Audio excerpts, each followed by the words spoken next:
Since this boat has brought so much attention and so much love, I decided we're going to do a little bit of bench time work on it.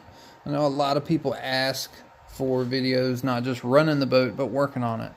And me, I just don't show so much of what I do, in my house. But I'm going to make an exception for this since there is such a demand and a love and appreciation for this vintage boat. Now, the reason for the video is to show you what I've got. Now, we got something really cool. If you remember in the last video, this thing was basically the trim of the motor is trimmed up too much. So when I gas it, it lifts the nose and it wants to pick it up out of the water. And then at speed, it wants to roll over. It kind of stuffs air under the nose. And then if you turn it at all, you saw in the video, it literally did a flip and a nosedive. So, how can you combat that if there is no adjustable trim? Well, you can do that with a jack plate. This unit right here is all aluminum and it is a jack plate. So this allows the ability to move the motor and trim it. Now, I'm not sure if I can actually elevate and lower the engine up or down, but I do know that I can trim it. Now, this is basically new old stock. This is a Prather product. Now, from all of my research, this is a Prather boat. And I saw on eBay that they actually sold a pivoting hinge. So if you see where this hinge is right here, they actually sold one that was a black plate that actually you could manipulate it in such a way where you could get trim, and it did it all based on this little hinge pin here. Now what this does, this actually bolts to the transom of the boat, and then the outboard is going to bolt to this plate here, and that's going to give you your up and down adjustability. I felt like since this was kind of like new old stock, that this would be the route to go. Because it's a Prather product, because it was made for the KMB 7.5, I felt like, all things considered, this kept it the most, like, the way it was designed. You know what I mean? I don't want to jump to such modern products if they still offer something, that was made back in, the 80s or the 90s. I think this is going to keep that vintage feel that I'm after. Now, if you're curious, this is the company that I've been getting stuff from for this boat. MECOA.com, modelersdirect.com. They have all sorts of parts and breakdowns of all these old vintage motors. The old Cox motors, Fox motors, Fuji motors, H&Bs, HPs. It's just crazy how much they have listed on their website. And they do a really, really good job of breaking it down piece by piece, organizing it to where all you really got to do is measure the part you have and then go search. But enough talking about this. I'm going to go ahead. We're going to start pulling the motor apart and disconnecting the steering, and we're going to try to mount this jack plate. I went ahead and took off this screw here, which basically held on the throttle cable, and then the two screws in the back that held on the steering. I didn't have the original or an extra screw here, so I ended up having to use the original flathead in that bottom portion. As far as the others, those are updated Allens. Now, the crazy thing is, this takes all SAE American Thread stuff. So, in the past, everything that we've used for all these boats have been metric hardware. So, when you convert over to something like this that's already pre-threaded with American standard bolts, I'm like kind of don't have much laying around. Since I have acquired this and purchasing all those big bulk products on eBay, I've made this little kit here, and all this is going to hold my American standard hardware. Now that the engine's off, we got the jack plate here. Let's just kind of set it side by side like this and see. Okay, it doesn't look like those. Do they line up? Let's see if those line up. No, those don't, but maybe these do. Yeah, maybe. we're gonna go ahead and take this apart and we'll see exactly what goes where. All right, cool, we got them separated, and that's what it looks like. So basically it looks like they pre-dimpled it for wherever you want to mount the jack plate. So the holes do line up.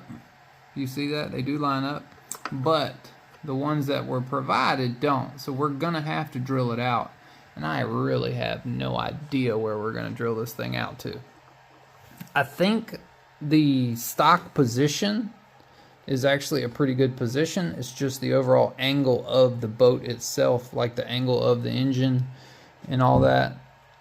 I think it just comes at a funky angle.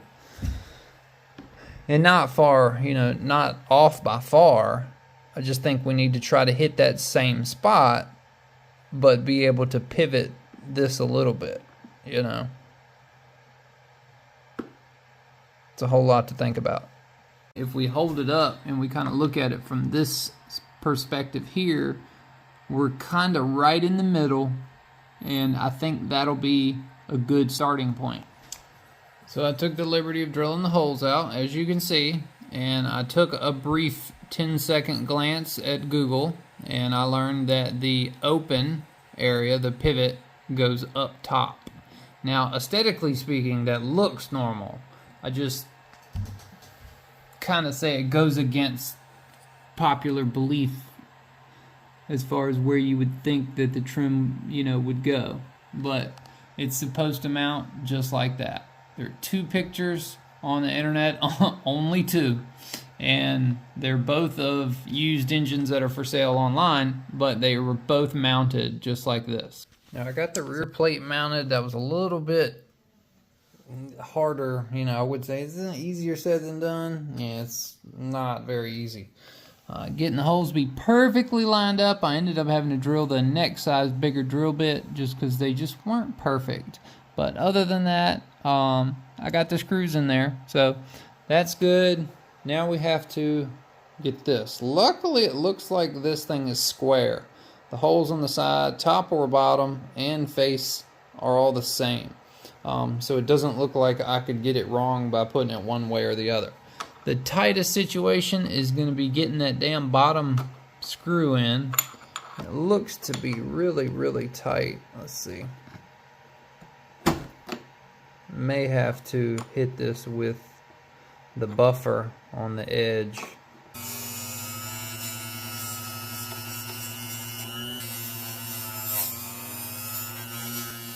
A little bit better.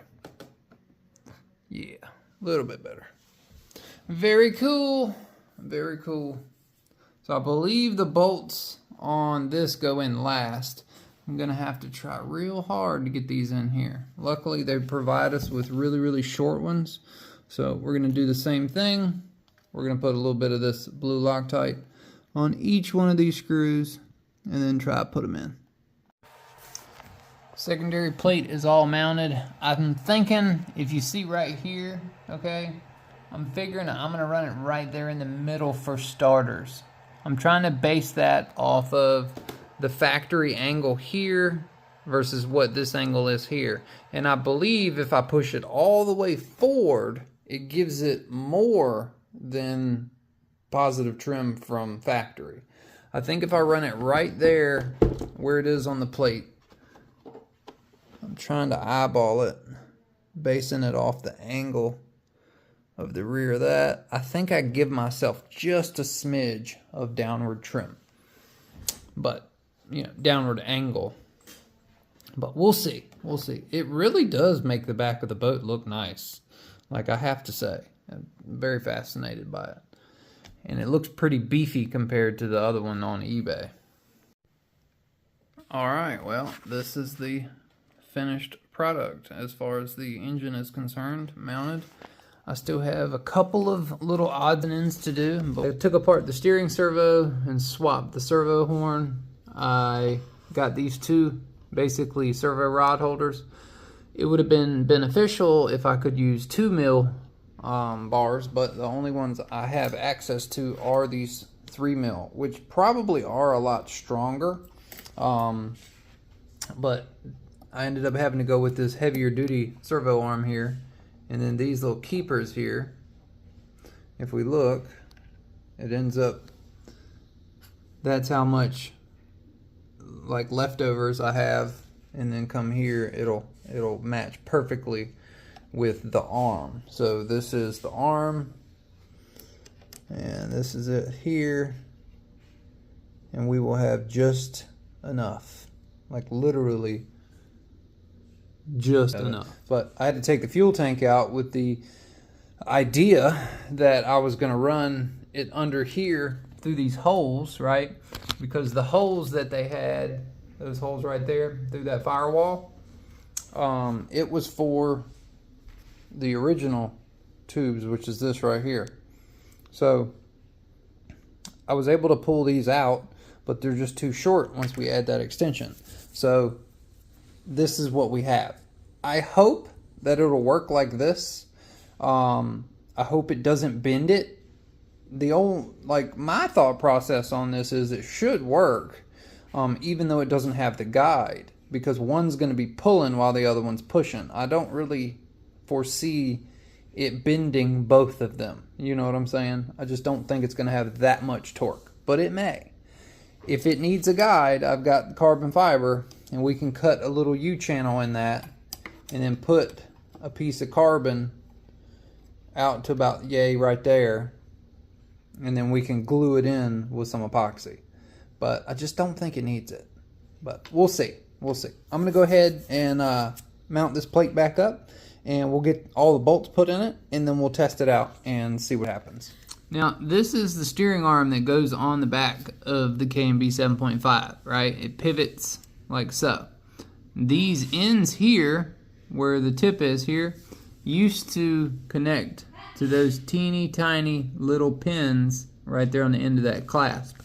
Well, because we're going to be using these eyelets now, I could use 2.5 millimeter bolts, because 2.5s go through the center of this eyelet perfectly. But if I were to drill this out to 2.5, there's very little meat left by the time I drill it big enough to go through there. And I don't want it to be so fragile.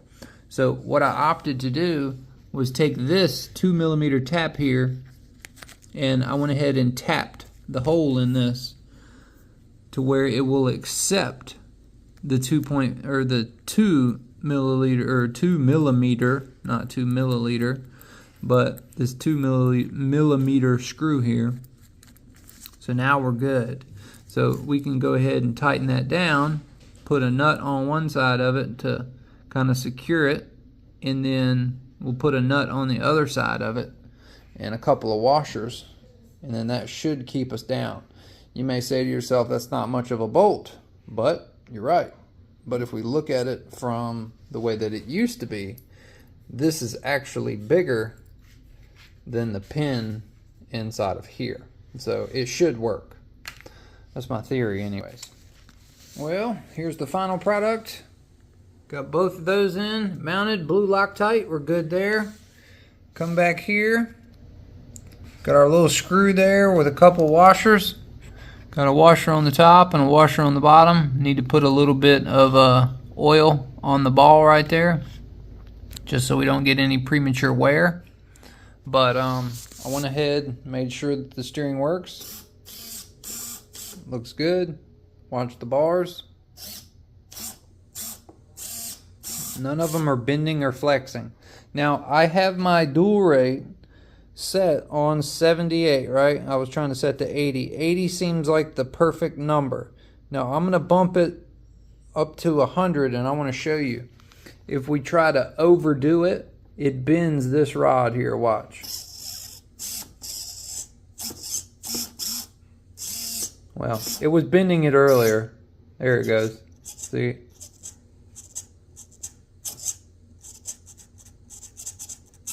We don't need that. So we're just going to leave the dual rate set at 80%.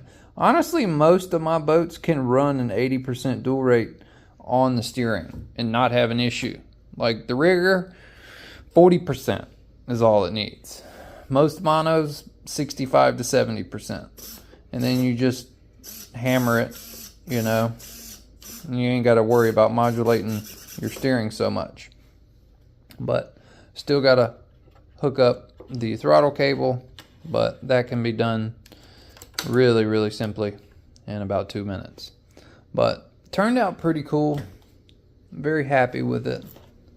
We'll go ahead and pop this on just to make sure. Okay.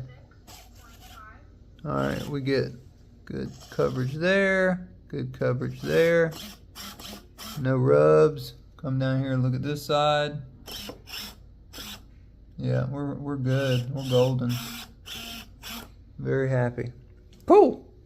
Only thing you can't do now is you cannot run the clear plastic cover over the servos because of the way that this is, which I didn't run it last time and it flipped upside down and nosedived under the water, and it was hilarious. You know, the boat is pretty much sealed, so, you know, who cares if the servos get wet and die. I think this one probably is somewhat water resistant, but this one is super duper cheap. That's like one of those really cheap $5 or $9 servos.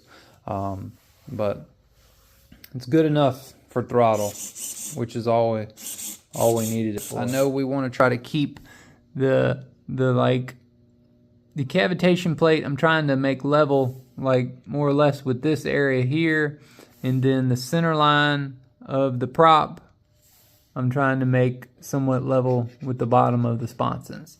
That's kind of what we've got going on. I don't know if you can see from this angle. Yeah, let's see right now. It looks like to me, if we, let me get a straight edge. Yeah, right now it looks like the prop, you see that? If we curve it like this, it really tells the tale. It looks to me like the prop is still too deep in the water. So you can kind of see it right there, you know. We are riding what looks to be right in this level here. I don't know if the motor needs to come up to where it can ride right here, right? So that's where I believe most people talk about splitting it 50-50, and that is essentially where it's riding right there. So let me know in the comments what you think about the ride height of the motor, but we will know more when we test. If we need to go up, we've got plenty of adjustments right here. We can go ahead and slide the motor up, and then if we need to trim it, all we gotta do is loosen some screws and bump it down.